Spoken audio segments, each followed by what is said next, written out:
Hello everyone, this is MJ and you are at my channel called Reading This Life. Hello Watson. My channel is where we talk fiction, friends, and fun.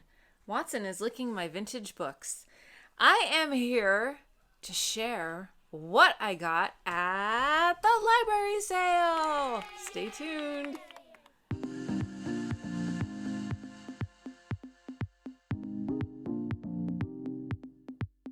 And remember, before we get started, you know it. Yeah, give me a little thumbs up, baby. Okay, so my library is having a big old sale, and I bought some books. I bought a lot of books, and I'm going to share those with you. Okay, I have a lot of hauls coming up, so I have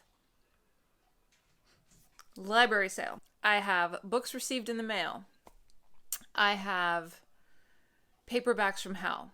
Some of these are included in will be included in paperbacks of hell, but I want to show you what my haul was from the library.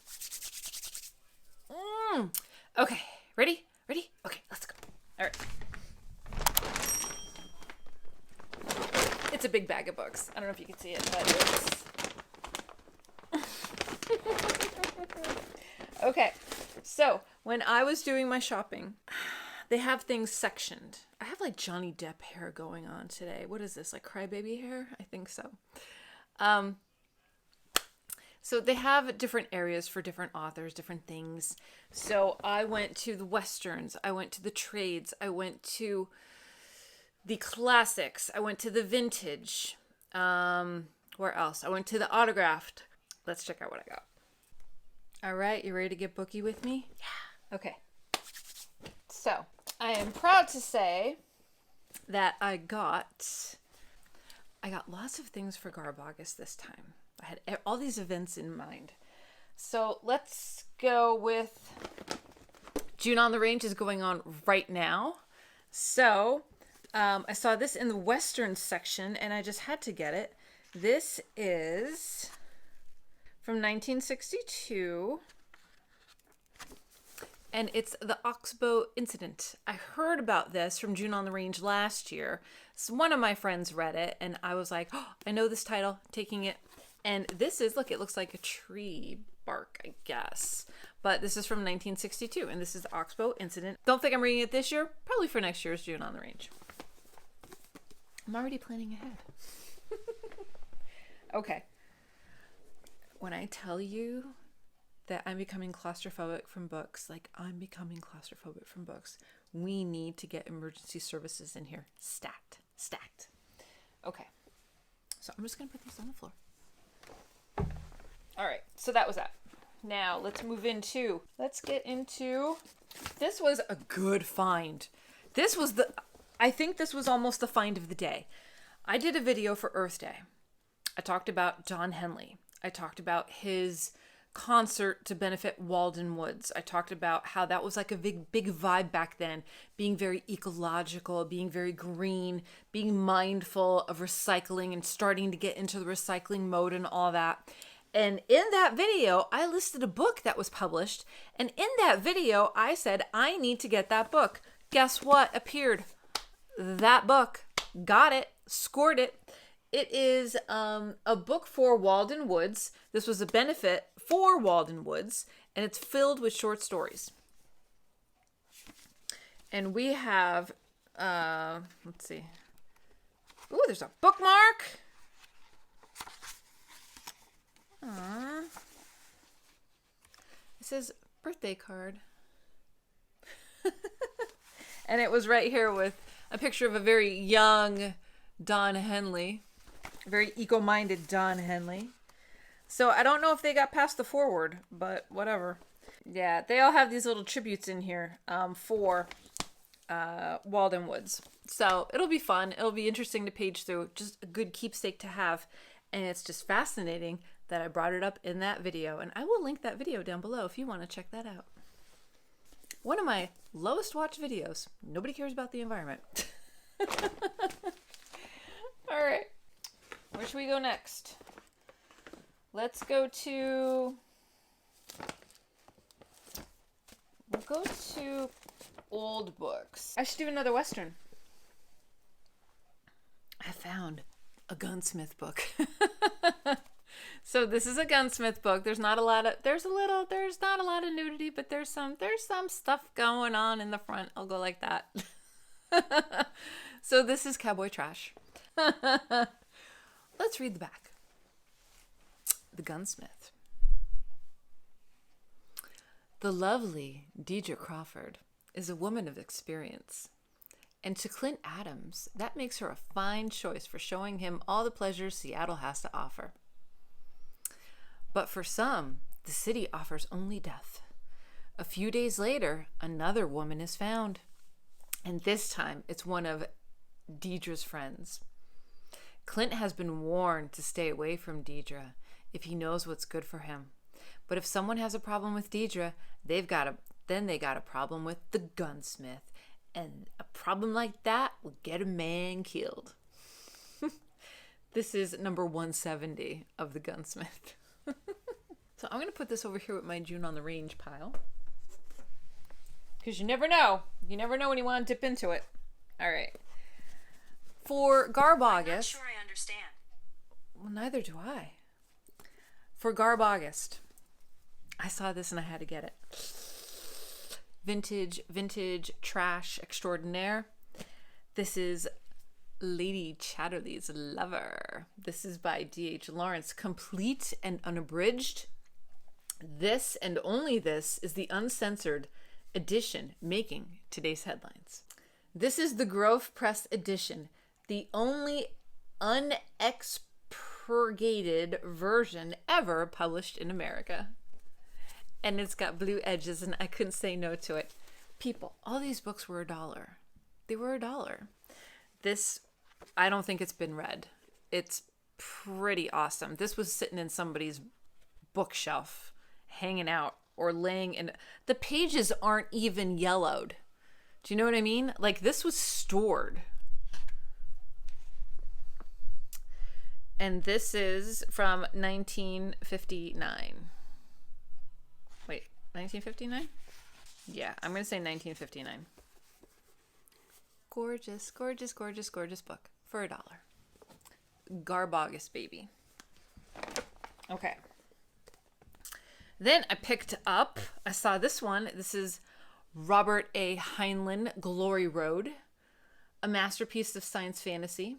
Embodies those concepts in a breathtaking tale of an ordinary man thrust in a totally alien world. It's got red edging. And this, I also think, was never read. The pages are perfect. And this is from 1963. I believe these two were in the same lady's closet or bookshelf or something.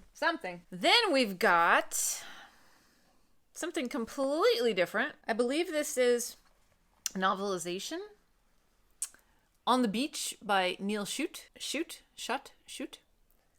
Within 4 pages of scenes from the big motion picture starring Gregory Peck, Ava Gardner, Fred Astaire, Anthony Perkins, and introducing Donna Anderson, produced and directed by Stanley Kramer, released through United Artists. And this is a Signet book from 1957.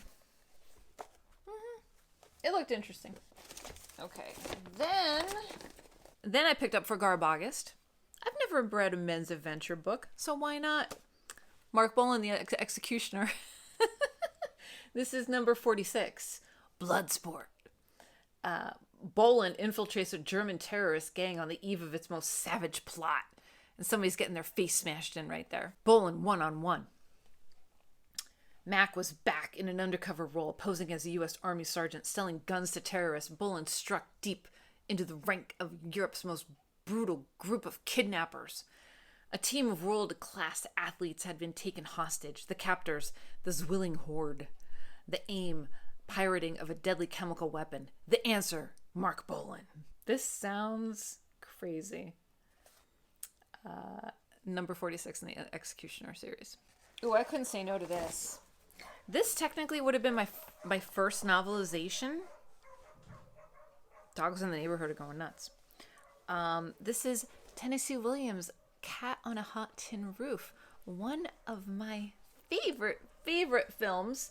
This is with Paul Newman and Elizabeth Taylor. The Pulitzer Prize-winning drama of guilt, frustration, and greed by Tennessee Williams, author of A Streetcar Named Desire, The Glass Menagerie, and The Rose Tattoo. And this is the play. Oh, and there's pictures from it. See? I love that. This is a Signet book. And this is from, 1955. Very cool. Okay. Now we can get into some different stuff. All right, so I picked up this. I mean, I know what the hardcover looks like, but this is the same person. Same person owned all of these. Copyright 1969 by Kurt Vonnegut. This is Slaughterhouse-Five paperback version. It's in great shape. And the same person from that novelization had the same date up here, so I know it's by the same person. And this is... There's going to be another video of a bookstore that I went to. I was out of town. And they had this hardcover behind a case, and above the hardcover they had $500. And I think it was signed, but I'm not sure. I think it may have been a signed first edition. But I believe this is a first edition paperback. Comment down below and let me know if you know. But yeah, $1. Then I picked up another Kurt Vonnegut book that I never heard of. This is called Happy Birthday, Wanda June. And this also is a play. And this person has a bookmark from a local gym that I used to belong to back in the day. This is what sucked me in. It says, Jeff, may I borrow this sometime? So you know it's going to be good if somebody asks if they could borrow it, but they wrote in the book with that message, so I don't know about that. But I've never heard of it. This is from that's Watson. This is from 1971. And it says, this play is what I did when I was 47 years old, when my 6 children were children no more. It was a time of change, of goodbye, and goodbye. My house was becoming a museum of vanished childhoods, of my vanished young manhood as well. This was on Cape Cod. There were windows all around me in houses like mine. I was drinking more and arguing a lot. I had to get out of that house. And it goes on and on and on. But it is a play. And I've never seen or heard of it, so I thought I'd get it. For $1. Okay. Now. This looked good too. This is Graham Greene, A Sort of Life. It was right next to the Vonnegut, and I said, maybe I should get it. I've never read Graham Greene, so I thought maybe. This was from 1971. Maybe it would be good. It starts by saying, an autobiography is only a sort of life. It may contain less errors of fact than a biography, but it is of necessity even more selective. It begins later and ends prematurely. It cannot close a book of memories on the deathbed. If one cannot close a book of memories on a deathbed, any conclusion must be arbitrary, and I have preferred to finish this essay with the years of failure which followed the acceptance of my first novel. Failure, too, is a kind of death. The furniture sold, the drawers empty, the removal van waiting, like a hearse in a lane to take one to a less expensive destination. In another sense, too, a book like this can only be a sort of life. For in the course of 66 years, I have spent almost as much time with imaginary characters as with real men and women. So it sounds like it is a little bit of a autobiography memoir. So something different, maybe for Nonfiction November. Then we have, I picked up a great copy, trade copy of William S. Burroughs' Naked Lunch. I don't think I've ever read Naked Lunch. If I did, it might have been in college. But, yep, check it out, try it out, see what it's all about. Ooh, boy. I just turned to something and I was like, what am I reading? Then we got into some fun trades. Okay, picked up a copy of Joe Hill Horns. Never read Joe Hill. I've got Philip K. Dick, Valis.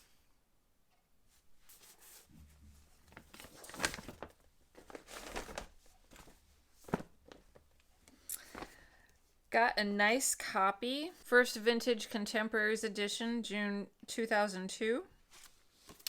Geek Love.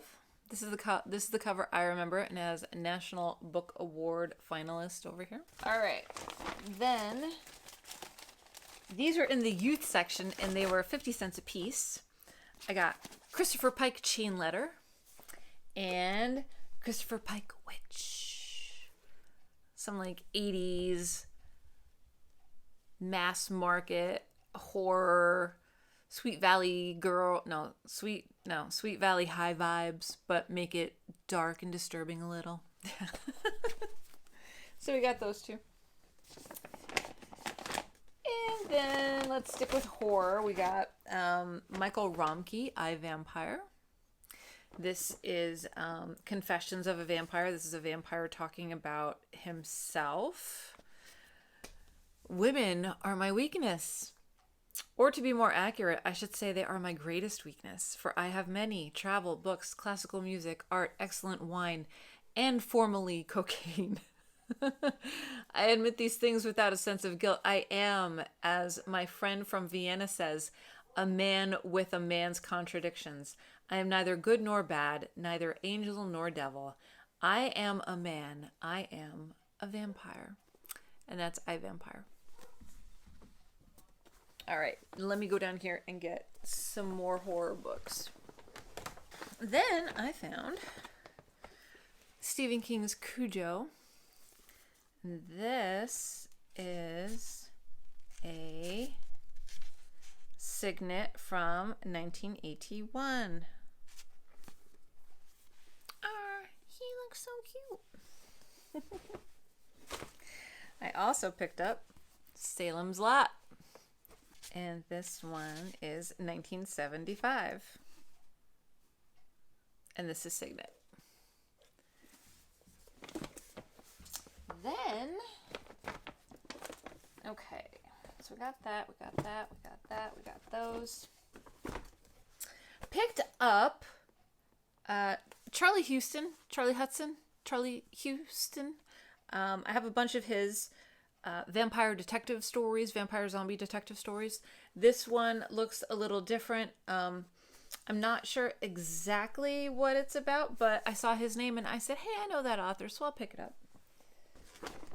And then the last one that I got, which I got a little snookered on this because they had it with the autograph section, but it's not autographed. It's mass market autographed, but I don't care. I still just paid a little bit for it. It's Keith. It's Keith Richards' life. He is one of my all-time faves. And I remember when this autobiography was coming out, I was like, oh, I gotta read that. And then I just didn't. And I'm glad it was there because I picked it up. And they have all kind of pictures in here, which is cool. And the people God bless them, they're old. But they probably saw that and said, oh, it's autographed. No, it's not. And then they probably saw this and said, oh, it's autographed. No, it's not. It's just, that's the way it was created. The autograph would have been on the title page. It would have been here somewhere. So, but it's okay because I'm still going to enjoy it probably in November for Nonfiction November. And it's Keith. Who doesn't love Keith Richards? And that is everything I got from the library sale, which wasn't bad. I think all in all, I spent like $30 some. And I think I got some really, really good finds. I think these are awesome. And this tripped me out because, you know, that video that I did. But yeah, so I'm happy to say that I'm pretty good with not buying any more books for a long time. I think we're in a good place for the rest of the summer. I really, really do. I have enough paperbacks from hell. I have enough for God knows I have enough for June on the range. I'm going to have enough for Garb August and July. Christmas Evil in July. I'll have books for that. Yeah, it's going to be good. Don't forget Summer of Steinbeck. Yeah, Summer of Steinbeck. Make sure, try and read a John Steinbeck book, at least one, this entire summer. It counts. And in July, I'll be doing East of Eden.